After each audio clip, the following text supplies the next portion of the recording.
E aí, pessoal, estamos aqui mais uma vez no... Aonde que nós estamos? No Pinhão Talk, direto do centro do campo, do gramado do Atlético, aqui na Liga Arena. E vamos fazer mais um bolão? E aqui estamos com ele. Conta tudo, Alexandre Conte, né? Tá aqui na mesa, esse sabe tudo aí da inovação com a gente aqui, uma das grandes figuras aí do nosso ecossistema. E aqui o Marlon, né? Eu sou o rapazinho aí que trabalha na Agência Curitiba de Desenvolvimento, que todo mundo conhece, e eu conheço todo mundo, gosto muito e tenho a alegria de falar com essas pessoas. Querido Marlon.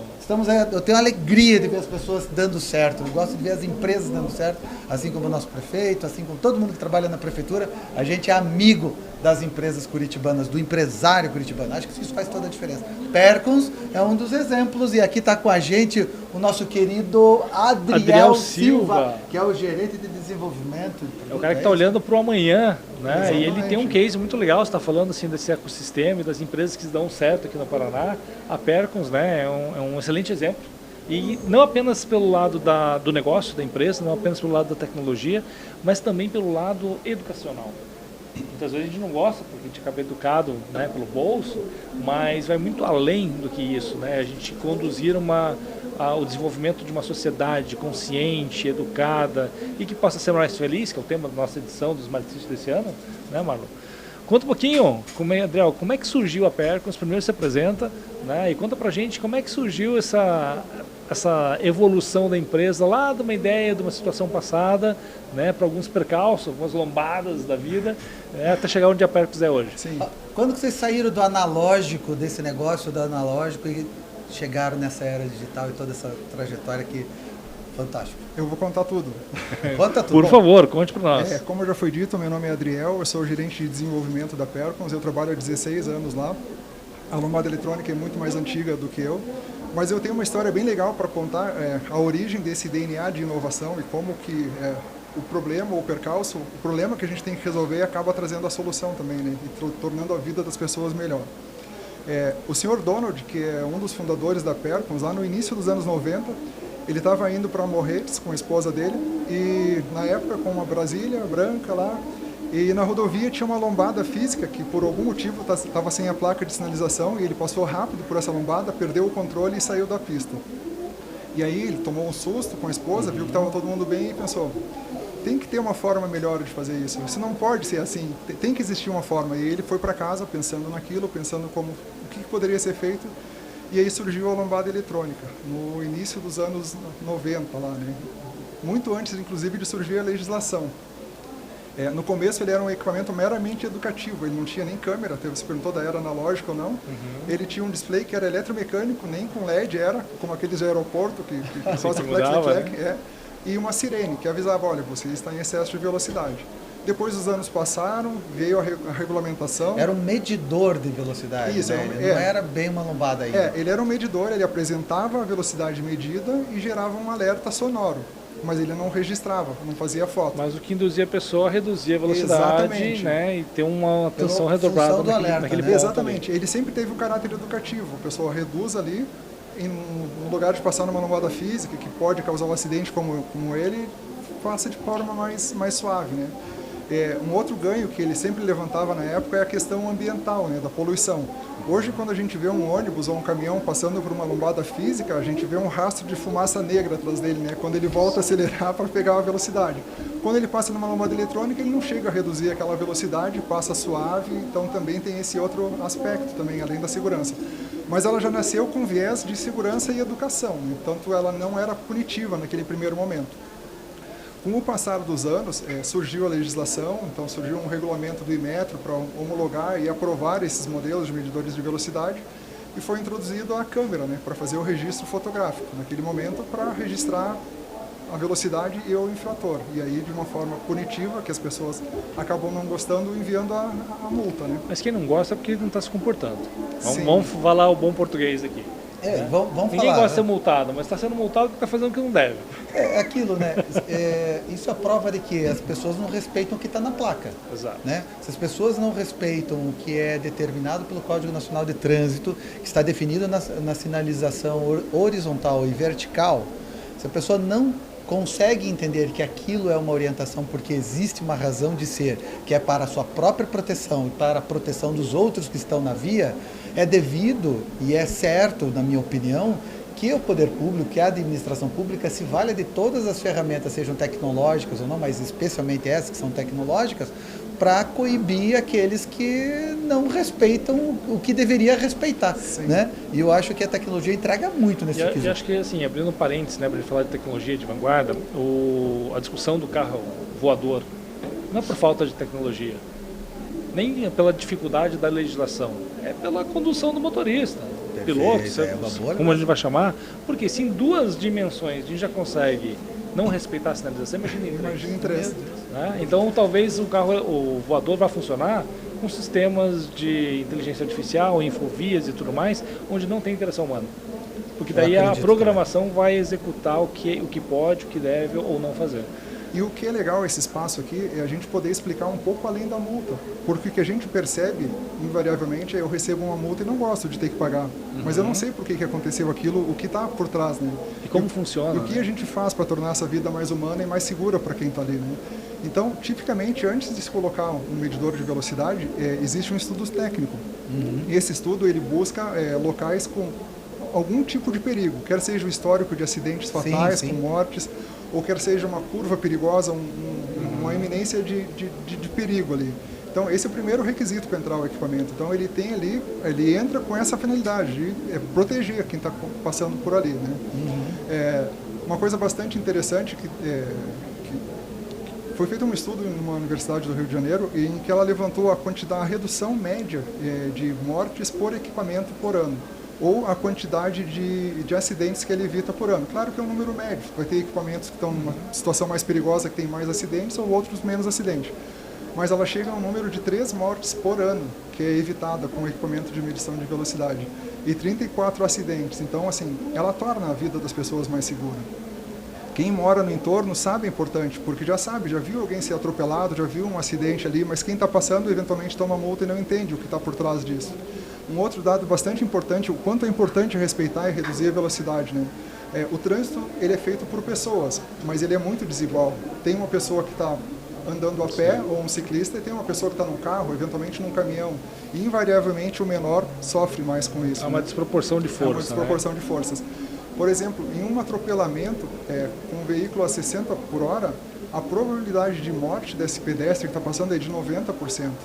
Quando a gente tem uma redução só de 20 km por hora, a gente passa para 40 km por hora, a probabilidade de morte é de 30, ou seja, a chance de salvar a vida dessa pessoa é enorme. Você sabe que eu tenho uma história dessa? Porque minha esposa, a coisa aí de alguns meses atrás, um rapaz assim saiu correndo do meio da avenida e cruzou muito rápido à frente dela. Ele estava fora da faixa, saiu do meio dos veículos atravessando, era uma mão dupla, e ele saiu atravessando bem no meio dela. Mas ela tinha acabado de diminuir a velocidade por conta do radar ali. Ela tinha acabado, então ela estava numa velocidade a 30 km ali. Então assim, só deu um totozinho nele, que se ela tivesse mais veloz, certamente seria algo mais grave poderia ter acontecido. Embora ela não tivesse nenhuma irregularidade na condução dela, porque estava respeitando a velocidade, poderia, se tivesse na velocidade normal de 50 km, que hoje temos na maioria dos nossos dias, o tempo de resposta dela talvez não fosse suficiente. Não seria mesmo, nem mecânico, nem o veículo teria parado a condições.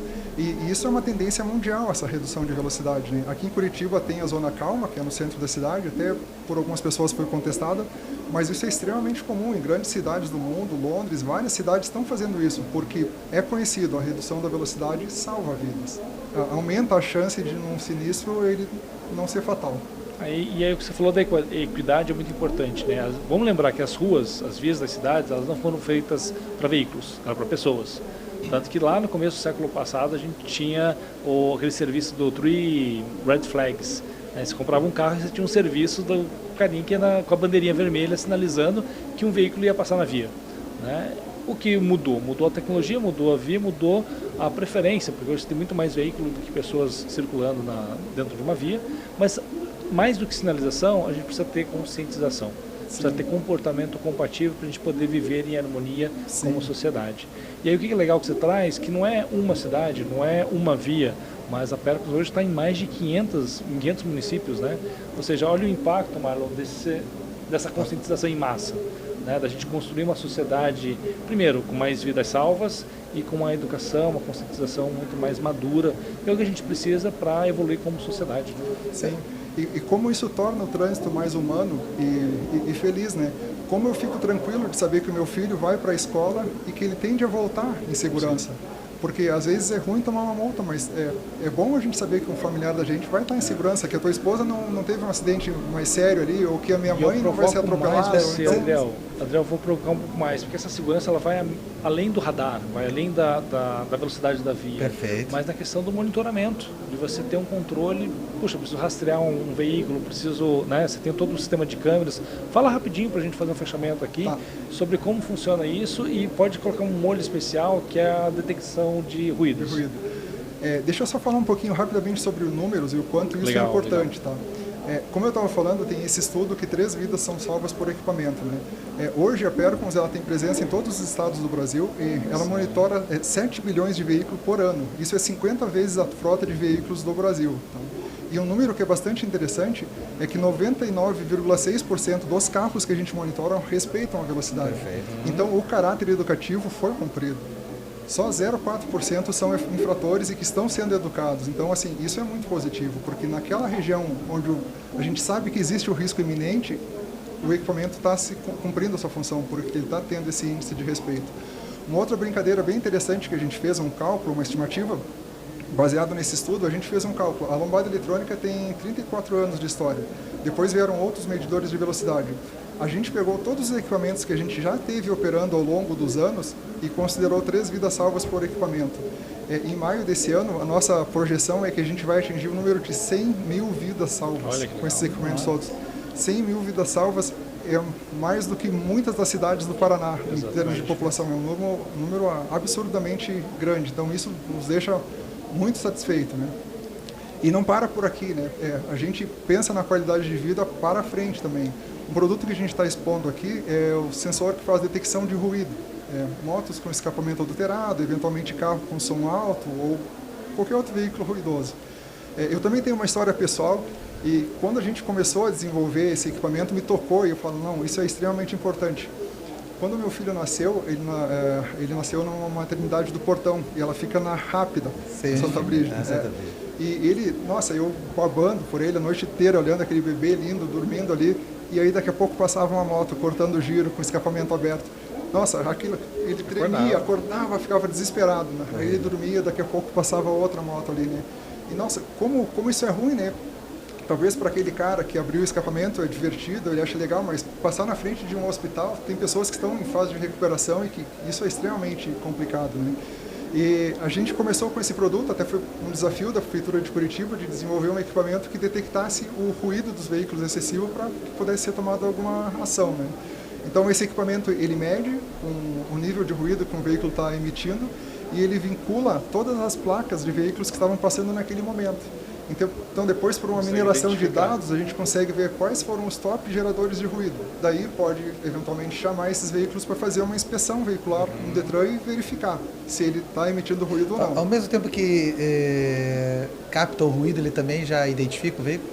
Isso, o que ele faz? Ele gera um vídeo onde ele grava o áudio do ruído e os veículos que passaram junto, e ele lê todas as placas. Então, por exemplo, se estiver passando dois carros e uma moto, e o áudio for perceptível como de uma moto, é óbvio que é ele, né? Mas se for os 2 carros, ele vai jogar para o banco de dados para depois ele minerar. Tipo, esse carro está constantemente envolvido em incidentes de ruído, então é possível ele passou num outro ponto de leitura e... Exatamente. Então, aquele cara a gente vai cruzando o dado. E uma coisa que as pessoas perguntam, tá, mas ele é chamado para fazer uma vistoria, né? Ah, mas se ele corrigir o problema do escapamento e for fazer vistoria, perfeito.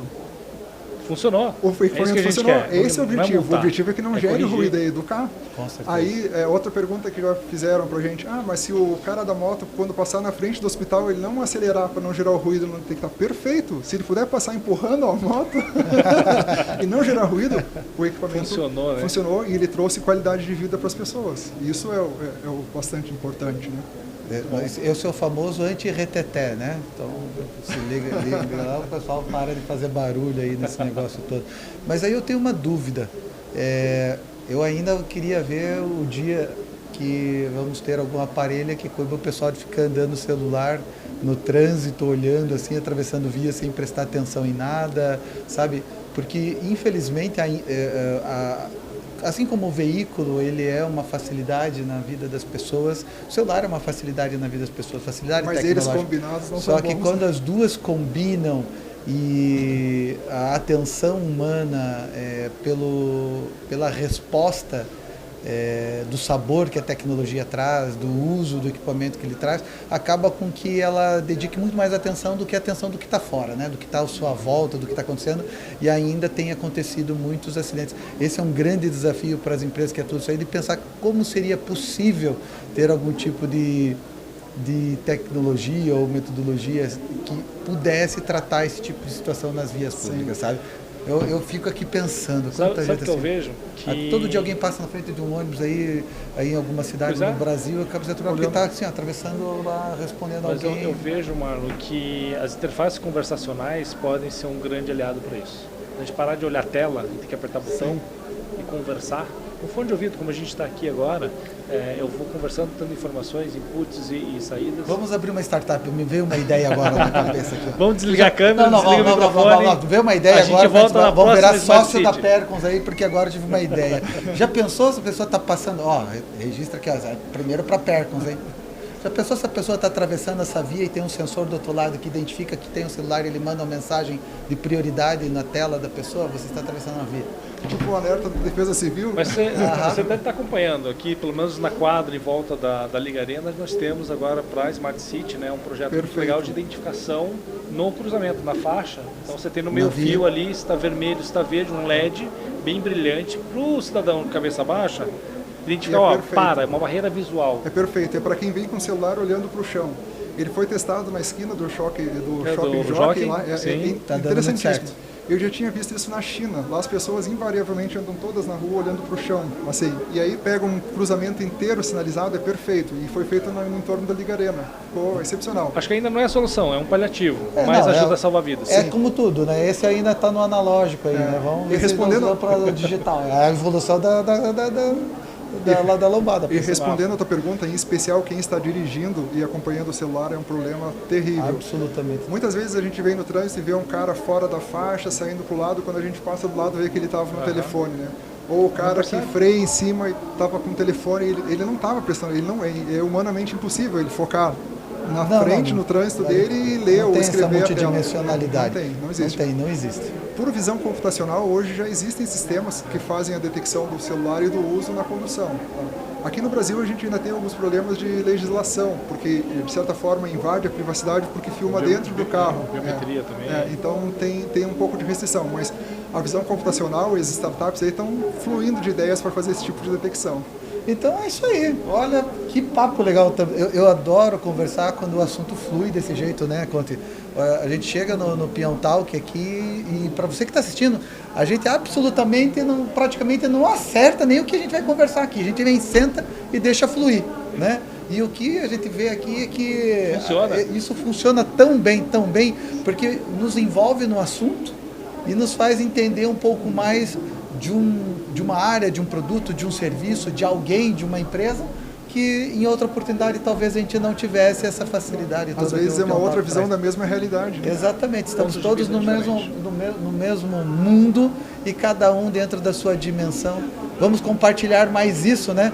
Gente, palavras finais, então? Vamos lá. Por favor, Adriel. Bom, eu gostaria só de agradecer o espaço, né, para a gente poder passar essa outra visão do lado da segurança e o quanto a gente consegue tornar o trânsito humano, né, com esse tipo de iniciativa. Então, basicamente, agradecer vocês pelo espaço aqui.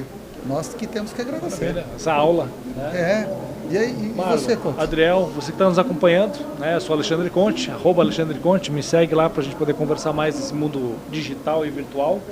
E obrigado pela oportunidade, obrigado pela aula. E para você que está nos acompanhando, se beber, não dirija. Se for dirigir, larga a mão do celular. É isso? É isso aí. Porque uma cidade melhor. Porque senão a inteligência, a tecnologia está ajudando a pegar quem não está fazendo isso e depois aí dói no bolso, né? Então vamos evitar isso, hein? Não adianta fazer o errado e reclamar depois, né? Ninguém pode reclamar de estar errado. A gente tem que fazer as coisas corretas e é por isso que faz uma cidade inteligente ser diferente das outras, né? Então, Valeu, até o próximo episódio do Pinhão Talk aqui na Smart City Expo 2025.